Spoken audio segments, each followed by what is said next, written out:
Welcome to our third session on Underpinning Cognitive Weaknesses. I'm Jenny Tebbett, and today we're going to be talking about auditory processing difficulties. There are a number of different auditory processing problems that can occur in our students. One of these is auditory discrimination, where people have difficulty hearing the difference between sounds. Another one is auditory memory, where they have trouble recalling what they've heard. Auditory sequencing, where they have difficulty ordering the letters in a word and spelling, or the syllables in a word when they're reading, or even the steps in a sequence. A fourth auditory difficulty is auditory closure. Now, when you're teaching new concepts to students, these children have difficulty learning new concepts that occur in an auditory setting. They get parts of ideas, but they have trouble hearing the big picture. A final one that we're going to discuss today is called auditory figure ground. And this actually relates to where children have trouble pulling out the important auditory information from the background information. And sometimes everything can actually get their attention rather than the important thing. Approximately 5% of all students will have an auditory processing disorder.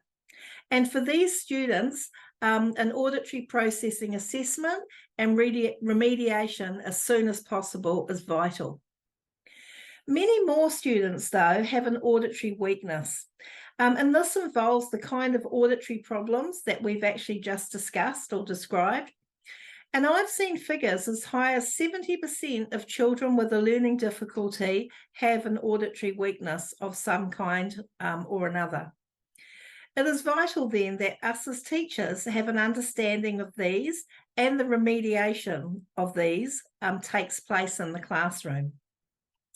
Thankfully, structured literacy is going part of the way with this, with a big emphasis on discriminating the differences between sounds. But we still have further to go with understanding auditory underpinning weaknesses if we're going to maximise achievement and improve student outcomes. Another point that we need to consider is that many of our children will have both an auditory weakness and a visual weakness, which makes it even more difficult to remediate. Because if you can't use an auditory strength to help an auditory weakness or vice versa, that makes it even more challenging. And this is one of the reasons, I believe, why some children are much harder to remediate than others, and it really takes specialist knowledge to help in this area.